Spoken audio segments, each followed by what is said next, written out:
Ladies and gentlemen, welcome back to the Gnostic Media UnSpun podcast, episode number 106. Excited to be here tonight. We have a great show lined up.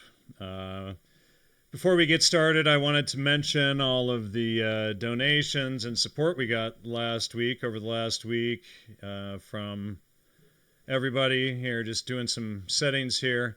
As well as I really wanted to give special thanks to all of the trolls and counterintelligence agents and all of y'all that attacked us with your fake hit pieces and everything, exposing yourselves over the last few weeks. That was really good. You know, they say you get the most flack when you're over the target. So I appreciate all the flack, and you guys did a really good job. We didn't even expect some of you that came out doing hit pieces to do that, and trying to cover up 300 years of shit research. I can understand why you got to do that kind of stuff. I mean, it's like you're part of the lie. You gotta play along with what they want and all of this stuff. So you got to pretend like Holly and I are cousins, or you have to pretend that the wonderful images that Chris does for my website show that I'm somehow dirty, or that, who was it that donated the microphone a couple of months ago? Thanks for that. That because, we have decent microphones, that makes us dirty. Like, you can't go to a Guitar Center and buy a microphone. So, that we're Satanists, all of this kind of stuff. I mean, it's just like, when you get in and you start realizing what they're really hiding, you can realize why the attacks that we got a few weeks ago were just so over the top. And I mean, I haven't had attacks like that since the freaking Pizzagate stuff. So good on y'all for, again, for letting us know when we're getting on the right topic there, and I really appreciate that. So, let's see here. So, Holly, welcome back to the show. I mean, we've got a great show tonight. Yeah, we've been working hard on this topic, the Salem Witch Trials, and its connections to Harvard and the Royal Society, and found a bunch of new info. And yeah, I wasn't exactly expecting the amount of trolls that came out after our episode. I thought maybe a little bit.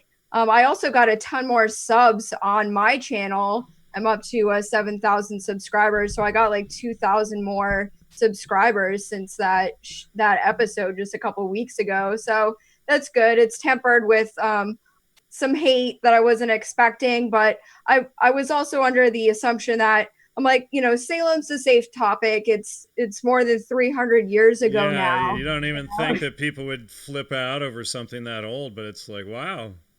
I'm like, all these people are long, long dead. So I felt safe, because my work originally was based off of your spies and academic clothing. And a lot of those people are still alive or know of those people. And I just thought we would be safe, talking about the Salem witch trials. But it seemed that even questioning the official narrative, that they have no explanation for it, is dangerous for some reason.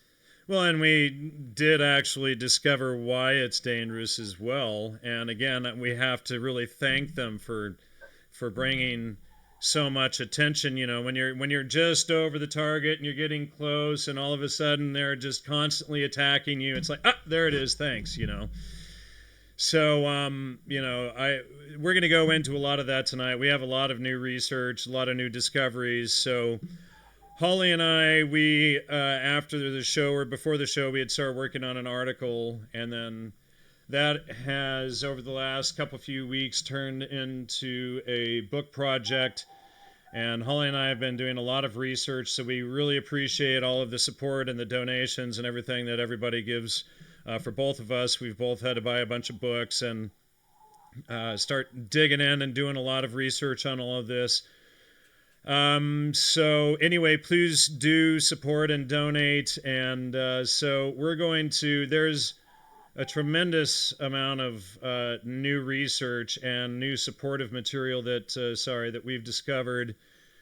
So, what I want to get into first is, a lot of people from the last episode, they were questioning this idea of the Puritans being Jewish and whatnot, and we've done a lot of research into that sense.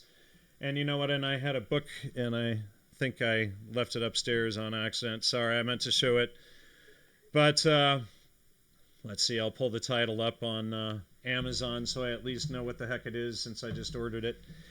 But these books show that one is Reckless Rights, Purim and the Legacy of Jewish Violence, Jews, Christians, Muslims, and the Ancient to Modern World. And then another one is New Israel and New England, Jews and Puritans in Early America. And we found some real nuggets in these books. But basically what we discovered is that, for centuries there has been this lie that the name Puritan comes from purification. And we discovered that the name Puritan actually comes from the name Purim. And the Purim is a festival that I presume it's held every year. What is it, the 4th of, I don't know, I don't remember the Hebrew months and all that. But let's see. So, anyway, it's this celebration of the Jewish victory over the Persians under the leadership of Haman, and the official history is that Haman was going to genocide the Jews, but right at the last second, the Jews genocided 75,000 Persians instead, and right at the last second thwarted the efforts of the Persians. And so this is what this celebration, the Purim, is about. And so the Puritan comes from this Purim. And we see the Purim that comes from Haman was leading the Amalekites. And we see throughout, here's this citation, Oxford and all of these citations that we found spin this. But let's see. So explained in Esther 3:7-24, the Jewish festival observed on the 14th and 15th of the month of Adar in commemoration of the defeat of Haman's plot to massacre the Jews. See Esther 9. And so, all of this stuff plays into the history of what becomes the Massachusetts Bay Colony and the Salem towns, these places and what took place there, because it's not the official history. And, we're not told that originally it was the, what do they call it? Let me pull that up here. It was the,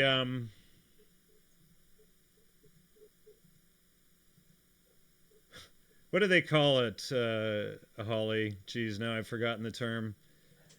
So they even had, for the Massachusetts colony, what they originally called it.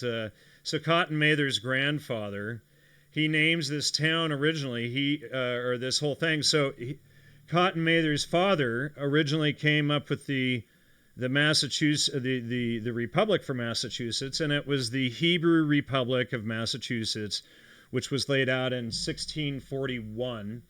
And, so again, these are part of this official history. Do you want to go into some of this as well, Holly? Yeah, so I think what we're trying to describe here is that the Puritans wanted to enact a new Purim, a new genocide. So they genocided the Amalekites, which you said are the Persians, and 75,000 people celebrated, women and children, complete eradication of the Amalekites celebrated. And then the Puritans, with their new covenant to the land mass of North America, were able to move forward using the corporation of the Massachusetts Bay Colony to get the funding going so that they could create a new genocide, a new Purim, in the colony of Massachusetts, which led to the annihilation and genocide of the Pequot, Pequot Native Americans in Massachusetts. It was part of a ritual, basically. I mean, they completely annihilated the Pequots, and a smallpox plague broke out there. They murdered women and children, just completely destroyed the culture over there. And that was part of their plan, was to wipe out the area.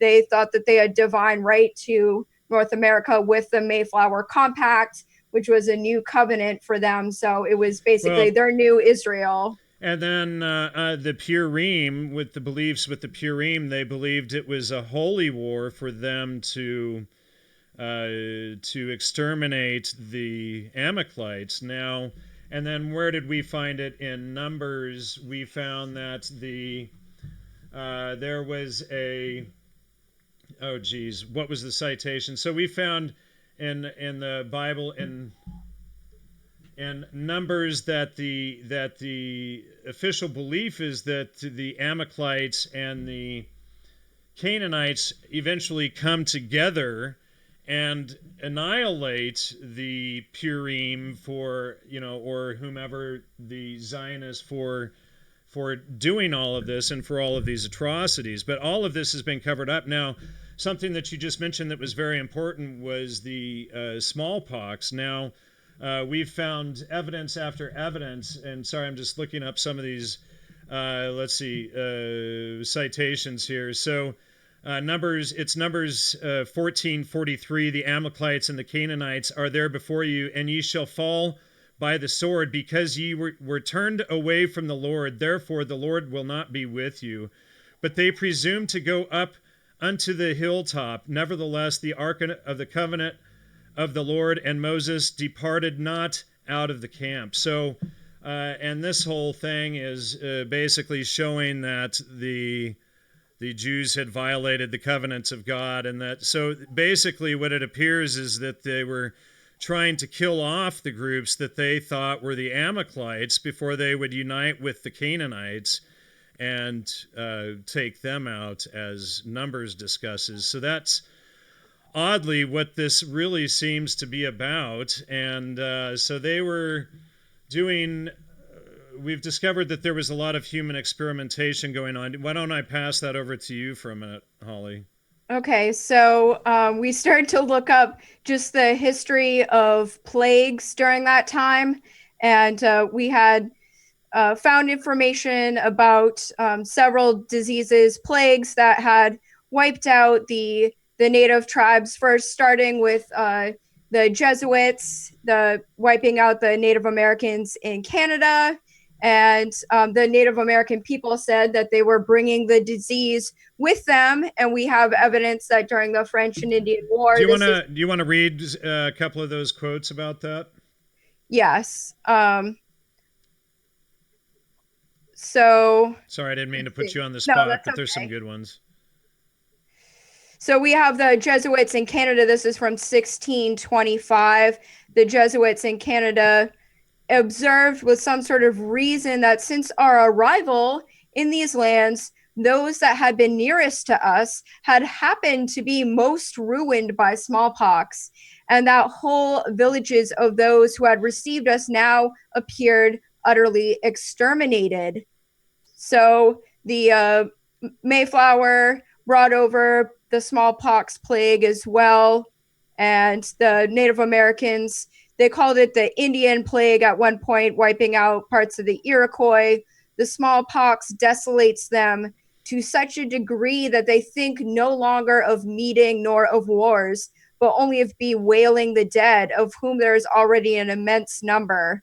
So there's a lot of evidence of the use of smallpox being used during the French and Indian War. There are quotes about the military giving the smallpox blankets to the Native Americans and saying, "I hope this works." And that's pretty common knowledge.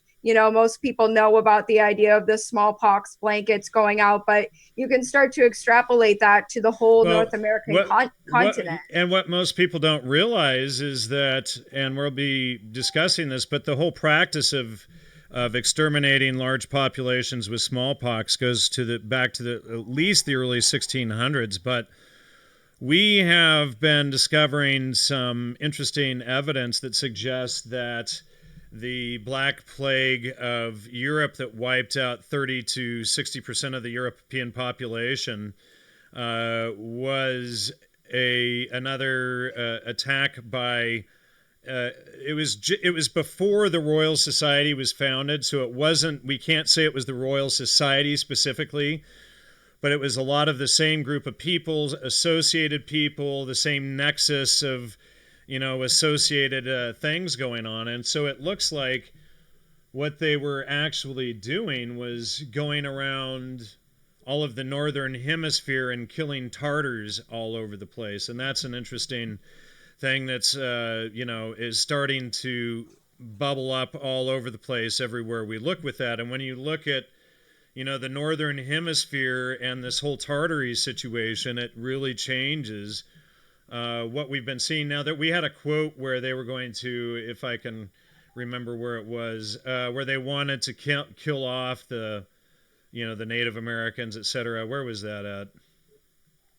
Jeez. So far our paper is up to 80 pages, so sorry, folks. We got a lot of notes to go through here. Yeah. So anyway, hold on. I'm just.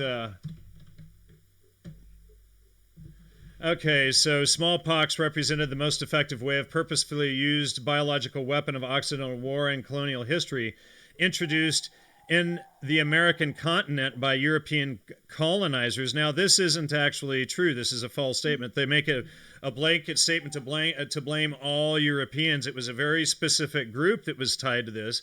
They were almost always Puritans, almost always Old Testament believers, and and they weren't just like normal pilgrim settlers. There were specific groups. They were tied to the Royal Society. They were tied to Harvard, etc., that were associated with this. But it was explicitly used several times as a way to infect Native Americans during the so-called conquest of the West. And hold on. So I'm just looking for some more of these. So, this whole thing was considered like a new Jerusalem, and the Puritans were the new Israelites, and they were recreating the massacre of the Amalekites as a ritual and repeating it.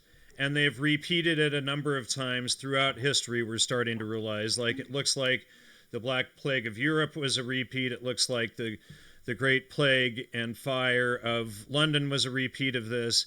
It looks like, the massacres in Massachusetts, the massacres of the Native Americans across the continent are all a part of this same Purim ritual.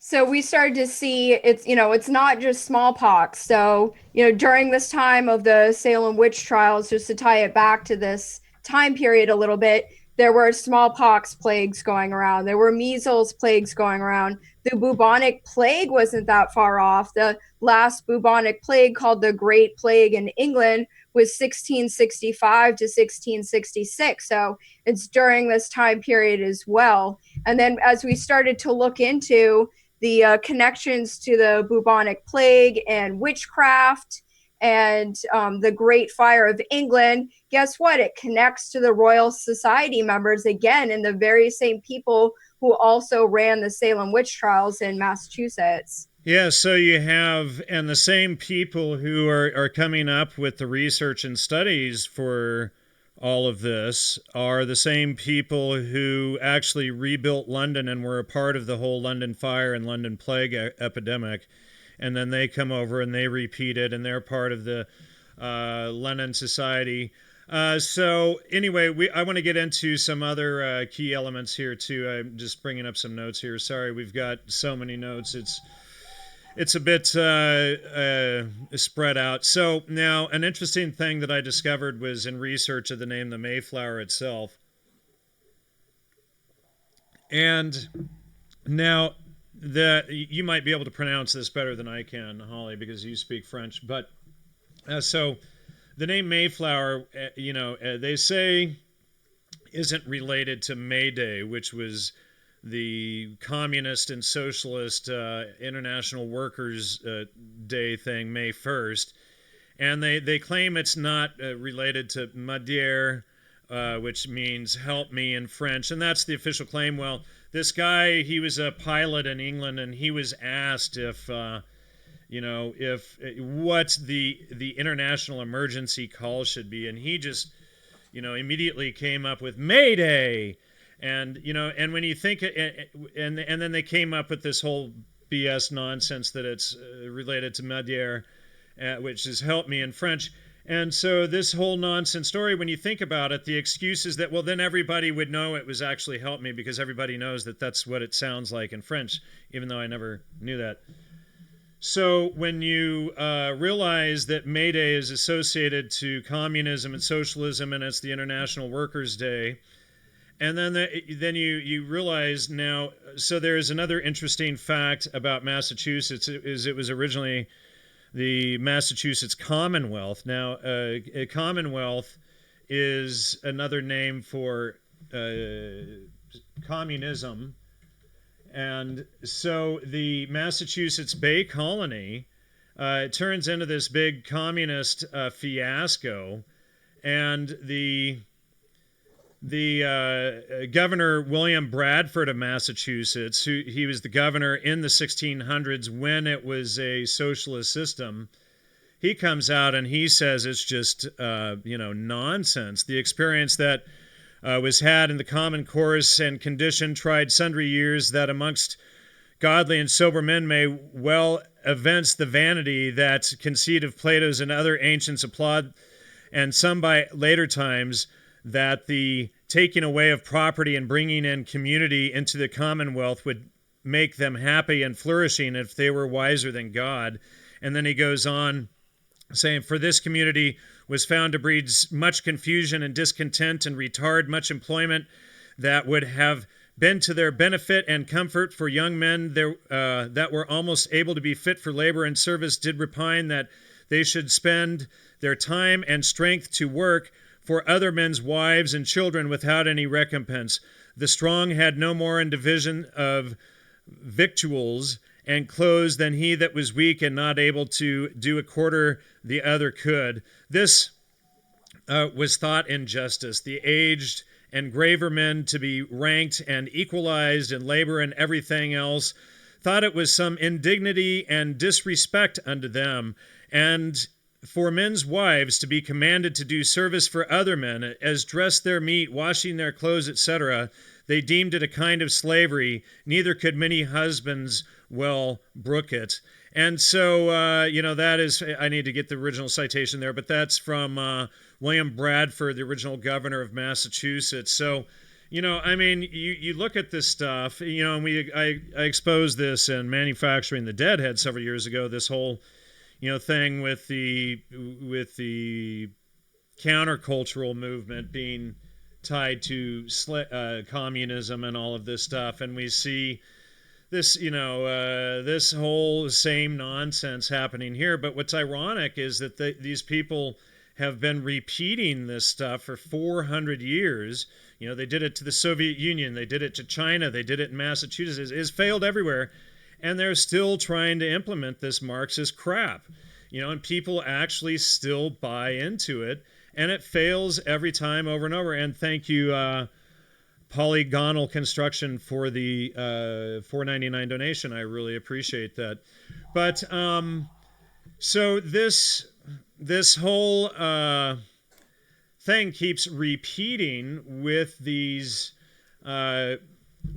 themes in communism. Now, going back to the Mayflower name, Mayflower, now on May Day, flowers were given out, and interestingly, and the whole thing of Salem and Mayflower and all of this is really, they've kind of put it in everybody's face to kind of mock everyone. So when you get that Mayflower is connected to May Day, and if you do some minutes of research, and of course there'll be some half-ass efforts to cover it up, and some academic will write some piece, oh, it's not really related to this, it's Madier and all of this stuff, but you go in and you look at it, you see it's connected to communism and socialism, you dig a little bit further, and now, ladies and gentlemen, you're going to see that it's connected to St. Walpurgis and Walpurgisnacht and Beltane, which is the witches' Sabbath. So Mayflower tied to May Day, which is the witches' Sabbath, or Beltane, the eve of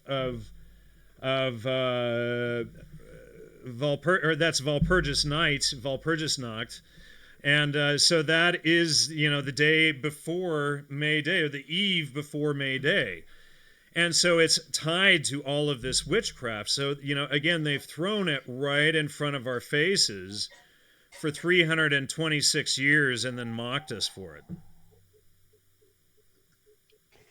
So I want to tie that back to, you said it's this is somehow related to communism, and some people might be like, well, how does this all tie in? So if we go back to Oliver Cromwell, he founded the Republic, the Commonwealth of England, created that model of the Commonwealth, overthrew Charles I. During this time period, there was the English Civil War. The Puritans were really taking power in England during that time, and it really spearheaded with Oliver Cromwell creating the Commonwealth of England from 1649 to 1660. And this Commonwealth model as a republic to overthrow the monarchy influenced the French Revolution, the First French Republic, the American Revolution, and yes, the Founding Fathers all get tied into this. And the philosopher John Milton from England at the time wrote Paradise Lost. And it was basically a call to overthrow the ruling monarchy. King Charles II, the Stuarts, right? Yep, and put them forward and promote the Commonwealth. And then how long did the Commonwealth last before it totally collapsed? Wasn't it like 10 years and it totally failed? It was England imploded. Yeah. It was about 11 years that went on, and then about as long as Massachusetts. Sorry. Yeah, and then Paradise Lost, of course, was mentioned and referenced by Karl Marx. So that's where the tie-in is. It's the idea of the Commonwealth, communism, communitarianism are all tied in as similar philosophical thoughts on how to run, to usurp monarchies, and promoted by the Puritans. So the Puritans were the spearhead of the Commonwealth. And then as this was collapsing in 1660, there was the English Civil War. And then by 1665, the Great Plague broke out, the bubonic plague broke out. And 1666, don't forget, 666. And that's this big ritual that they did when they burned London in a big Holocaust. Yep, the last Great Plague right. was over 100,000 people, a quarter of the population in 18 months. And then the Great Fire of 1666 wiped out, most of the city, not some of the important regions, let's just say. But then after the fire, it was rebuilt by King Charles II and Robert Hooke, our good friend Robert Hooke of the Royal Society, and also Christopher Wren, one of the founding members of the Royal Society, promoting a monument, blame the Catholics, and they're able to promote Puritanism and Enlightenment science out of the ashes. And then what we've also realized was that the promotion of Protestantism was Europe and England for several hundred years because of a number of issues. Kabbalistic sophistry, human sacrifices were cited in a number of places. Their rejection of logos or truth as God was cited, that they were satanic. and their practice of usury was another reason why Judaism had been banned in much of Europe, except for like Holland. And so all of these things played into the creation of Puritanism and the splinter of Christianity. And if you look at it originally from the Tartary perspective, it would be more the Orthodox Church, not the phony, in my opinion, Catholic Church that was created after the collapse of Tartary, but which you can see in some of the layout structure of the Roman Catholic Church. But Tartary's layout was based on natural law, using honor. This is where the codes of honor and integrity and all of this stuff came about, and where we had duels and things like that. Even was these stringent systems of honor and codes of ethics, and you didn't slander people and do things like this. It was you lived in truth and honor, and you strived to always be in that state. So anyway, let's see. So going back to, oh boy, we haven't even gotten to a few of these things. Why don't we hit Benjamin Franklin? Okay, so part of our larger story with the Salem Witch Trials is, of course, involving basically he was the whole foundation of this research. Originally for me was Cotton Mather, the pamphleteer, the propagandist, the medical scientist, the minister from Harvard, a very well-known Puritan who had a lot of control over the area of Salem. He promoted the use of spectral evidence in court so that the witches could be tried in the Salem Witch Trials. And then after his Salem Witch Trials experiment, if you will, in 1721, he launched an inoculation campaign. And it involved medical experiments, biological experiments upon the people of Massachusetts. And this happened several times in the history of Massachusetts. You can see they were calling it ingrafting or inoculation, and basically testing out smallpox vaccines upon the people of Massachusetts. As we discussed in our last episode, there was a riot. People fought against it. And one of the original pamphleteers against the inoculation campaign was the Franklin family. So Ben Franklin and his older brother had a newspaper, a local newspaper, and they started off, you can look up in Wikipedia, they call it yellow journalism. They basically went around, and of course they're Royal Society members, and they were connected to this whole story, saying, blaming Cotton Mather for this event. It's funny, a few decades later, however, Ben Franklin was one of the biggest promoters of inoculation in the colonies. So it seemed like there was some sort of this fake sort of war between Ben Franklin and blaming Cotton Mather, but then bringing back inoculation a few decades later. And as we started to look into the connections of Ben Franklin, Royal Society member, Jan mentioned the Hellfire Club, which I had never heard of. Well, so what we discover, and by the way, thanks Brian, and thanks Giuseppe for the donations just now. I really appreciate that. So what we discover is this thing going on behind the scenes. So now it appears that now when Benjamin Franklin is 16 years old, he goes over to Harvard or wherever it was at the time to meet Cotton Mather. Now the official story is that Benjamin Franklin is this, he's rabidly against the Puritans, but at 16 he goes to meet Cotton Mather. And, so we have the tie here in the brain, and, it's up on the Harvard website. They like to brag about this stuff, so we can just pull it right up on Harvard's website. I think this might be it. Let's see. Yeah, Benjamin Franklin freely acknowledged his debt to Cotton Mather. So this is this rabid anti-Puritan, and that's Harvard's website right there. You can see. So he's just bragging about like how tied he is to this Cotton Mather guy.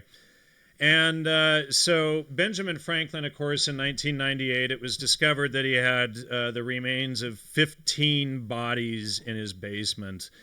Now, when you realize that Benjamin Franklin was a member of the Royal Society, inoculations and other types of inoculations, they're doing different types of human experiments, it looks like. So all of this stuff is going on behind the scenes, but it looks like Cotton Mather was actually Benjamin Franklin's handler. Now, another thing that kind of gives up the whole Benjamin Franklin was an anti-Puritan rabid till the end is his mother, Abdiah Folger, was a Puritan. So, and the Puritans are essentially Jewish. Now, during Judaism's outlaw in Europe and all of this Protestant Reformation and all of this, they basically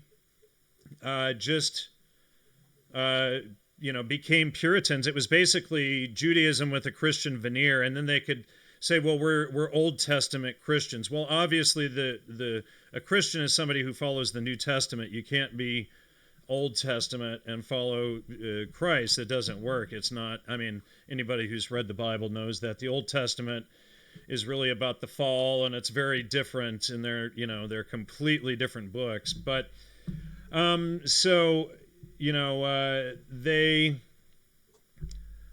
Benjamin Franklin is tied into Cotton Mather, and he's doing these human experiments, it appears. We can't prove that that's what the bodies in his basement were for, but we also have evidence that Cotton Mather was doing human experiments, and we have all of these people tied to the Royal Society, and of course the Royal Society ties into all of this stuff regarding modern MK Ultra and things like that. Today we've got Rupert Sheldrake today as a member of the Royal Society, but Kurt Gödel, there's plenty of people that are and were, and that's not even mapping them out. Alfred Russel Wallace, another one.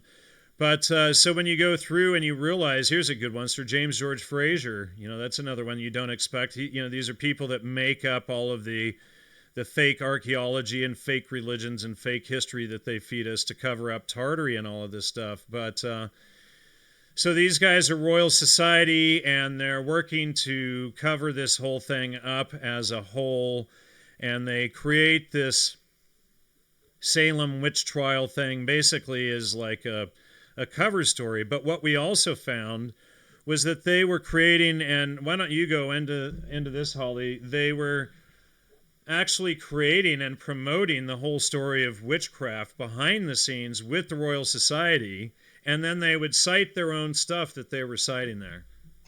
So I've been trying to follow up on the history of witchcraft and the use of spectral evidence. So starting with Cotton Mather, promoting that within the Puritan court system. And as we had mentioned in the last video, it's basically the idea that someone can be like psychically harassed by another person. And this was used in the Puritan courts to convict people. And as I don't think we mentioned in the last episode that the people who admitted that they were witches were allowed to live.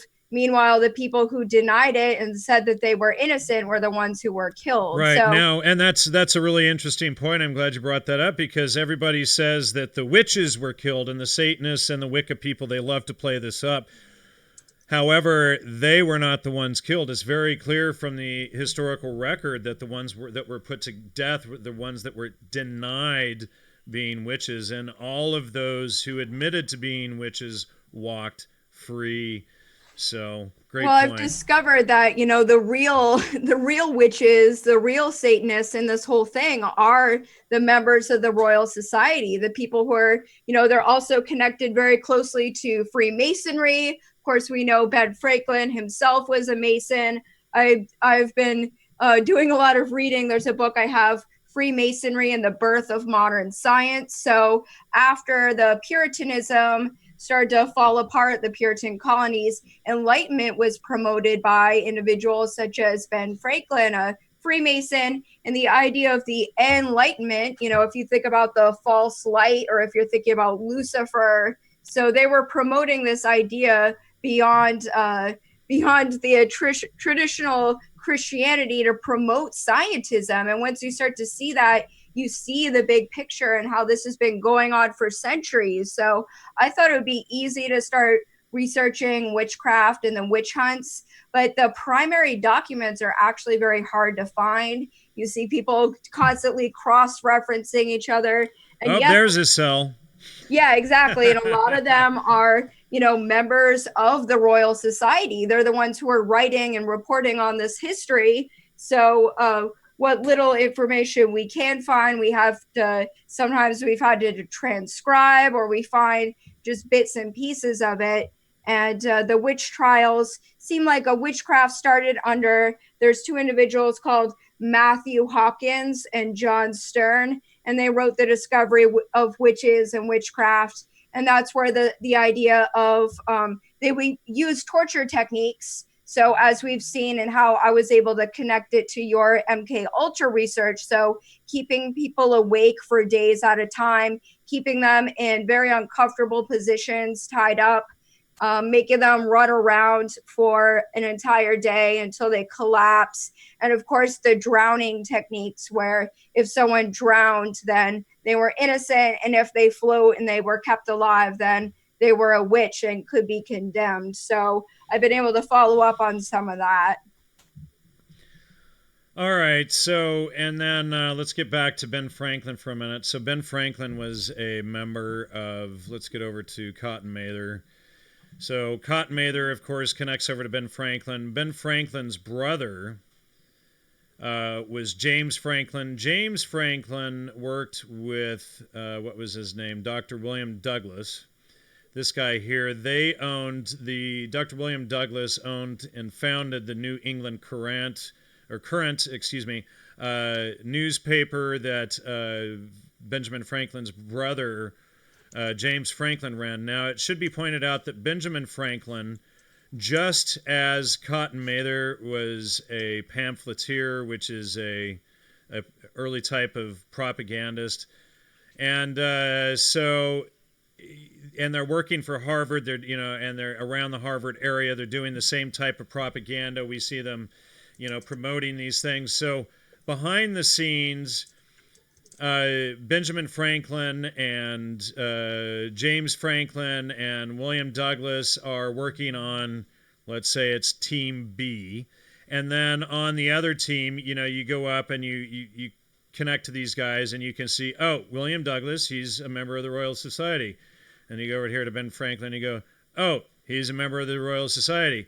And then, so we're reading through these pro and counter attacks, and they're all being controlled. Each side of the dialectic is being controlled by members of the Royal Society. So, so let's see. William Douglas is one side. We have Joseph Glanville, who's in there, and he's creating the witchcraft story that's going on there, and he's influencing Cotton Mather, and Cotton Mather's selling the witchcraft story in Salem and using this whole thing.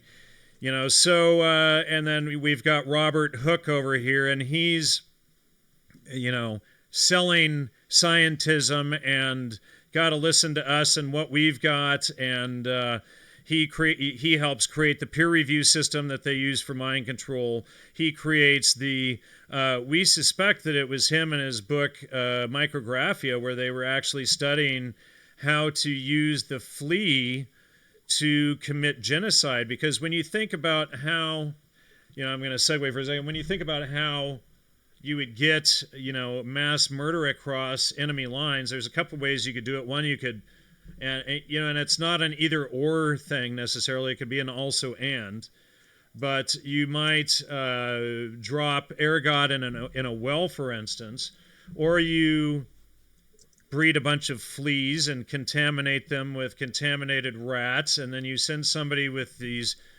fleas behind enemy lines, and you let them loose somewhere, and they spread, and you have, let them loose in different areas. So this is what we suspect is going on, and we're doing some additional research to compare different angles in how they were, most likely committing these genocides. Now, what was interesting to discover was that it wasn't just against the Native Americans, it was against the English, And of course, everybody knows that they genocided the Irish.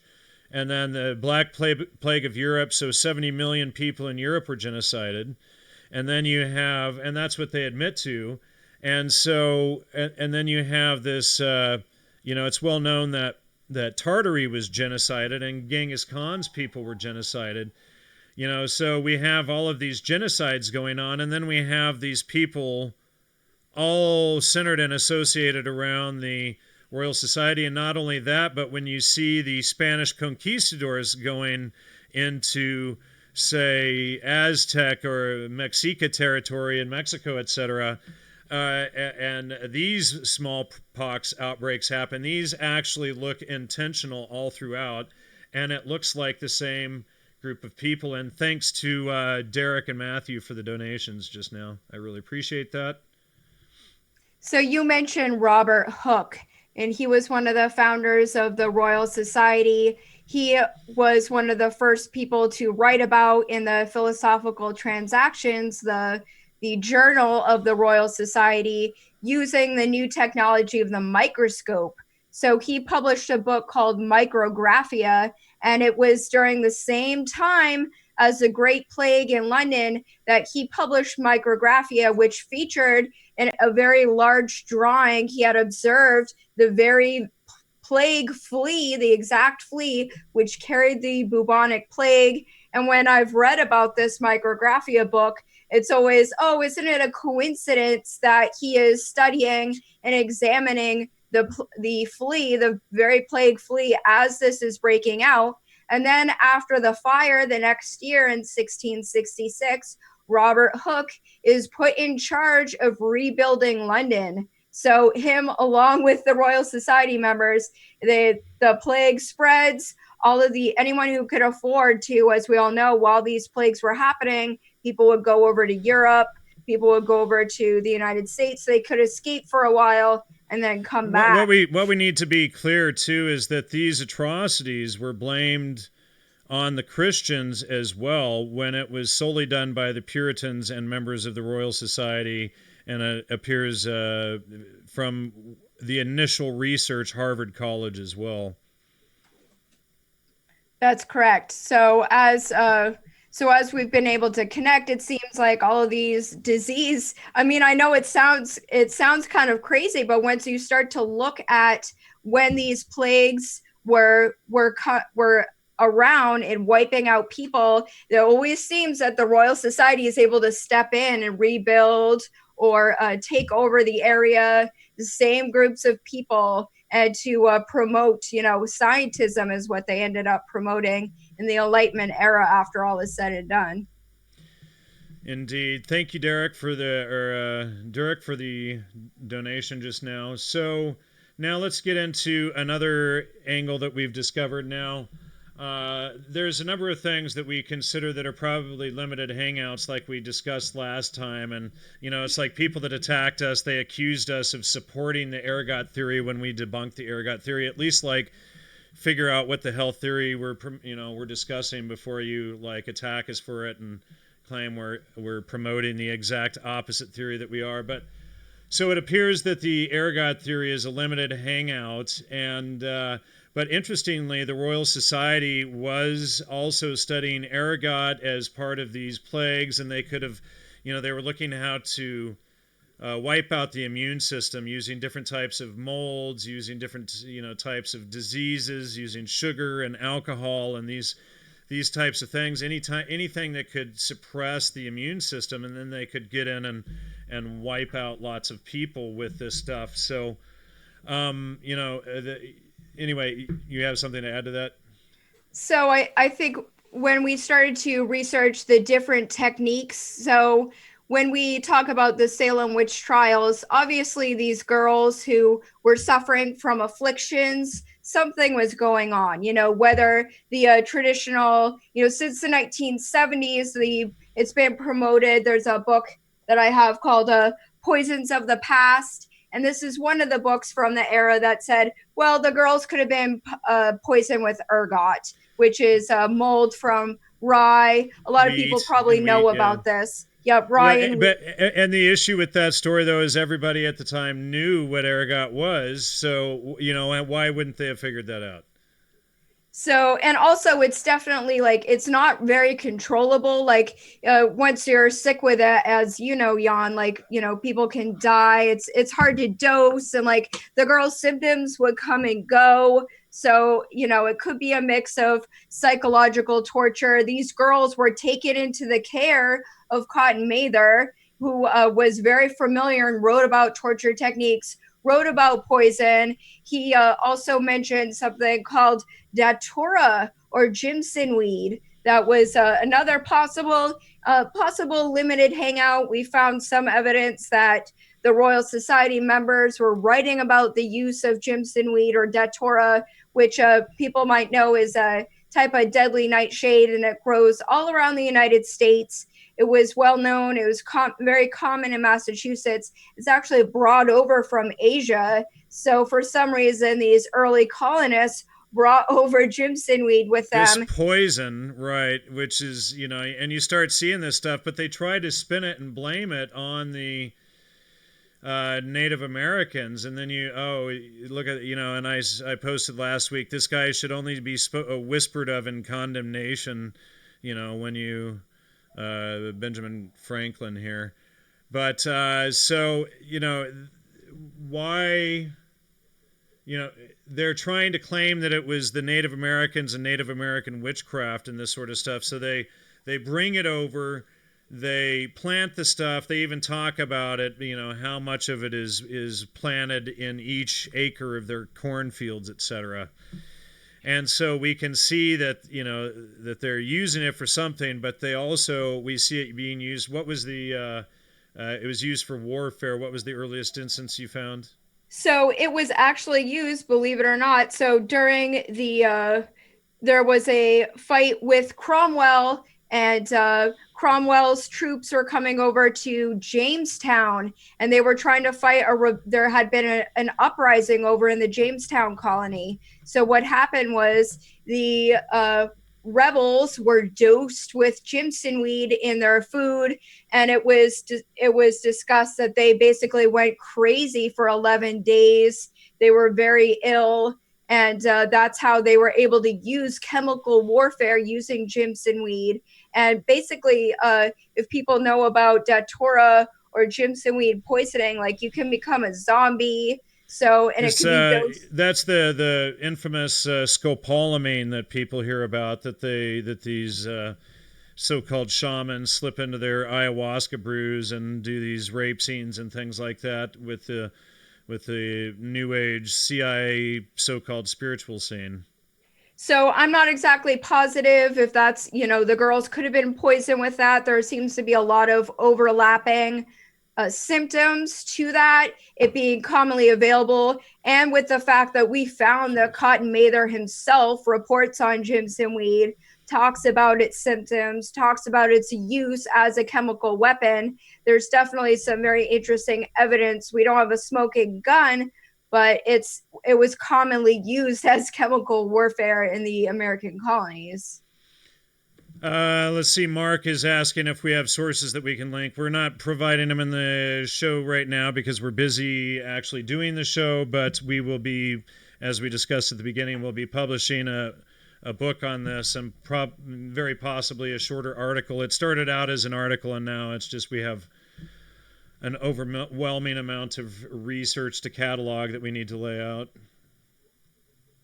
Yeah, but if you start to look up the work of Cotton Mather, he talks about some of his work. Believe it's called The Christian Philosopher. If you can find a PDF of it, he talks about Jimson Now, weed. I had it up earlier. What the heck did I do with it? I could have just shown that on screen.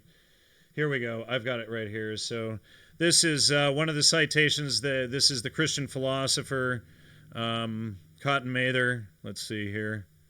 Hold on, just trying to bring it up. The pages are loading here. It's going slowly. Yeah, you can tell this is a freaking old book.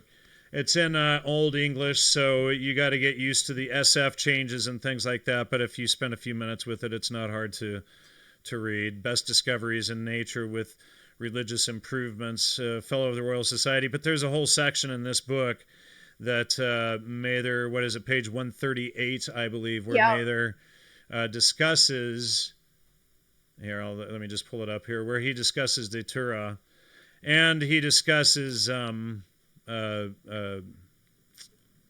Mandrake as well. Boy, it's taking its time loading here. It's just going around, so I'll show that as soon as it comes up here, if it does. Anyway. So some other books that people could read. I've got. It seemed like there's George Lyman Kittredge. I think he's a limited hangout, but there's some lost works of Cotton Mather. Some of this you could find PDF online, and also another book I recommend about Mather is The Angel of Bethesda. That's his medical writings. So he talks about the use of blights upon wheat and rye in the area, and also talks about how to treat people. And he was never an actual medical professional, but during that time at Harvard, if you could study the books, you could basically experiment on people, and that's what he did when he launched the first inoculation campaign in North America. And thank you, Ernesto, for the $25 donation. I really appreciate that. Now, I'm going to show this. This did finally load. It only took like a minute to load up here. So, again, this is Cotton Mather, page 138, The Christian Philosopher. We can see down here, in Virginia, there is a plant called Jamestown weed. That's what Jimson weed is named after, whereof some having eaten plentifully turned fools upon it for several days. One would blow up a feather in the air, another dart straws at it, a third fit stark naked like a monkey, grinning at the rest, a fourth fondly kiss and pause his companions and sneer at the faces in his frantic state. Sorry, some of the SF change and some of these letters are hard to read quickly here. State that they were I guess that's confined, lest they should kill themselves. So there appeared nothing but innocence in all of their actions. After 11 days, they returned to themselves, not remembering anything that had passed. My friend, a madness more senseless than that which was vegetable and venoms, the eaters of it, holds thee in the stupefying chains thereof, if thou dost not behold in the whole vegetable kingdom such works of the glorious Creator as call for the continual admiration. It is a notable stroke of divinity, methinks, which Pliny falls upon Flora's odoresque indium. Oh boy, and I have that translated in the other thing here. I think that's pretty good. I mean, I think when research, people can get the gist of it. Well, let me just say here that he actually goes on to say that they are promoting this stuff to children as the forbidden fruit, and that is in all of these quotes here. Now, I have a sneaking suspicion that those at the Harvard Social Relations Department et al. In the 60s and 70s and thereafter under Henry A. Murray and all of those, and Tim Leary, who clearly went in and copied a lot of Cotton Mather's stuff. I suspect that they went into Cotton Mather's book there and just read that little thing and went, we could sell drugs as the fruit of the tree to the kids.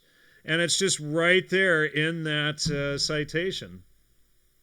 So with Datura, I mean, I'm not positive. I think it's Datura is more likely than ergotism, though, just with the symptoms that the girls exhibited. So brazenness, forgetfulness, distraction, hallucinations, suggestibility, and also memory loss. Like the girls claim that they didn't know what was going on. So it could have been torture as well under the hand of Mather, but it could have also been some sort of strange dosing. Well, and it could have very well been, sickness inoculations that they're doing. It could have very well been just a simple combination of all of this stuff. I mean, we see them creating mass hysteria. We see Franklin hanging out with Mathers. We see Mathers doing, human experiments on children. We see 15 bodies in Franklin's house discovered, just 20 years ago, 300 years after the fact. So, do you have anything to add to that?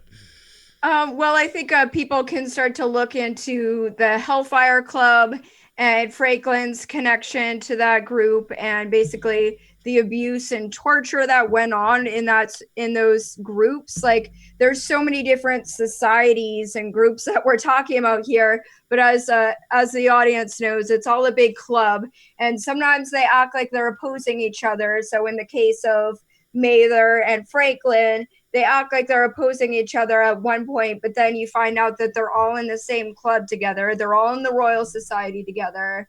They're Freemasons, or they're a certain religion, or that's how they're able to play both sides and basically create this idea that inoculation and disease and the Enlightenment era, all of this starts to tie in together into this larger picture. And the Salem Witch Trials appears to be some sort of psychological operation that was used upon the early Americans. Well, more so than that, a key thing, and we're just about to wrap it up here, but a key thing that we discovered was that the Salem Witch Trials were literally used to kick off the Enlightenment, which was then used to kick off the United States under the terms of separation of church and state, and then they would point at the Salem Witch Trials that they manufactured and PR'd the whole thing as the reason to do so, which they still do it today. And in fact, we had found, you had found a news article a week ago, this guy who is a major who had published an article. What was his name? Major something or other. What was that guy? You're putting me on the spot here. It's in Truth Dig magazine. You can see they published an article about Puritanism, basically defending the early Puritans, and it got quite a few views. And he was like, "Oh, there's a conflicting history of Puritanism in the United States." And I saw it on Facebook, and it was kind of fascinating to see people post in the comments saying, actually, thanks to the Puritans, we had the witch hunts in Europe and in the United States, and the massacre of the Native American people. Like, I think people are starting to wake up. Well, what people need to realize is that the Puritans were not Christians. They were Jewish, and they had, the Christians have been blamed for this for over 300 years. And they're blamed for the Native American massacres. They're blamed for the Inquisitions in Europe. And when you realize the collapse of Tartary, the inversion of all of this stuff, you begin to realize that the Christians were falsely accused in most, if not all, of this stuff. But we see the same thing, and we've been discovering new evidence with even the conquistadors recently. That's a whole other topic that we'll have to get into at another time. But it's really really looking like the Royal Society, Harvard College, and the Puritans were behind the genocide of the Native Americans, behind the Great Plague and Fire of England, behind the Black Plague and mass genocide of Europeans, white Europeans across Europe, 70 million Europeans. So, these people that go around screaming that it's the white people doing this, you need to, wake up and pull your head out, and realize that it's not, white people doing this, that were targeted as well, that it's a very specific group of people doing this kind of stuff. And, we have to, and thanks Budcat for the donation there. And we have to, think properly and not just regurgitate things because, we've heard it repeated ad infinitum since we were, two. Every time witchcraft and all this stuff is brought, the same stuff is just regurgitated over and over. I've found a lot of evidence that the Jesuits were doing the same exact thing in Canada and in South America. And let's not forget, we celebrate Thanksgiving, which is basically Kippur. That's right. Yom Kippur, yeah. Yep, it's basically the new, so we're openly celebrating the genocide of the Native people and the new covenant with the Mayflower and the Puritans, and we've completely whitewashed over this terrible terrible point in American history. Let me just read a quote here, Holly. Now, this is a quote that we found, that I found on the Judaism online website, Simple to Remember. And many of the earliest pilgrims who settled in New England of America in early 17th century were Puritan refugees escaping religious persecutions in Europe. Now, what we have to realize is that, it was about the left-hand path and some of the stuff that they were doing. It wasn't that they were just, poor, innocent victims getting kicked out of every country in Europe. I mean, most people are smart enough to realize that, the good people don't get kicked out of the party every Saturday night. It's the bad people that are misbehaving that get kicked out of any place. When you're out at dinner someplace, is it the people spazzing out and causing a scene that get kicked out, or the people that are minding their business that get kicked out? You got to use an iota of common sense. But so the majority of the earliest settlers were, of course, Puritans, beginning with the Mayflower over the next 20 years, 16,000. And, many of these reports vary in how many Puritans migrated to the Massachusetts Bay Colony. Many more settled in Connecticut and Rhode Island. Like their cousins back in England, these American Puritans strongly identified with the historical traditions and customs of the ancient Hebrews of the Old Testament. The ancient Hebrews of the Old Testament. They viewed their immigration from England as a virtual reenactment of the Jewish exodus from Egypt. And again, the Purim, so-called, escape from Haman, or the massacre of 75,000 Persians that they celebrate every year. To them, England was Egypt, the king was Pharaoh, the Atlantic was the Red Sea, America was the land of Israel, the Indians were the ancient Canaanites. They were the new Israelites, entering into a new covenant, that's the Mayflower Compact, with God in a new promised land. Thanksgiving, first celebrated in 1621, a year after the Mayflower landed, initially conceived as a day parallel to the Jewish Day of Atonement, Yom Kippur. It was to be a day of fasting, introspection, and prayer.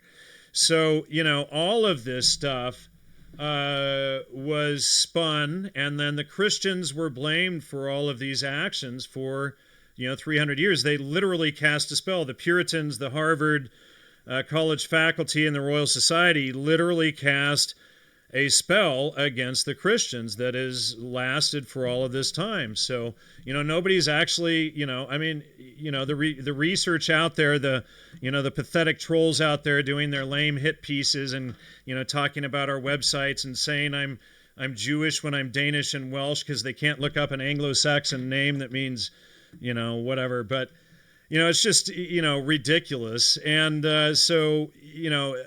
thanks again for all of you guys who exposed yourselves over the last few weeks and let us know that we were on the right path and helping us out with all of this. Yeah, so someone just posted that the spell is broken. So I think just understanding as we start to look at events such as the Salem Witch Trials, that this was a big psychological operation upon the colonists and murdered a lot of people. The Pequot War, if you look that up, the genocide, that was a big psychological operation to wipe out, to genocide an entire race of people. And my call to the audience is to look at other events in history with a critical eye and notice that it always seems to be like certain groups of people, the Royal Society, different groups working together, sometimes opposing each other, but creating this history, if you will, and then rewriting history. And blaming the victims the whole time for 300 years, and then getting everybody in that time to just thoughtlessly repeat the story. So, we're going to pretty much wrap it up here. Thanks, everybody, for the support and donations. Please support. We can use all the support we can get. We've been spending everything you're donating on books and research for this, and this has turned into a rather large project. Holly and I just wanted to write a paper, and it was like, okay, we're at 25 pages, and it was just all of this research kept pouring in, and now it's at 80 pages, and we're only like maybe a third or a halfway done with the project. So we're just going to turn it into a book project. Hopefully we'll be able to whittle an article out of it to post for everybody. We'll figure out how to do that. Again, please support. Don't forget to go to Holly's channel and support her too. She's been doing a lot of hard work. Really appreciate all of the hard work. So thanks, everyone. Holly, did you have anything you wanted to add? If you want to subscribe to my channel, that'd be great. And I put out videos every day, and I've been working hard, reading a lot of books, and the project's a lot bigger than I ever thought it would be. So Please subscribe and hit the little bell thing down there as well so it notifies you when we post a show. So thanks, everybody, for tuning in. I'm sure we'll do another update on this project. It's just so vast and there's so much good material to discuss. So anyway, thanks, everyone. Have a good night. Bye-bye.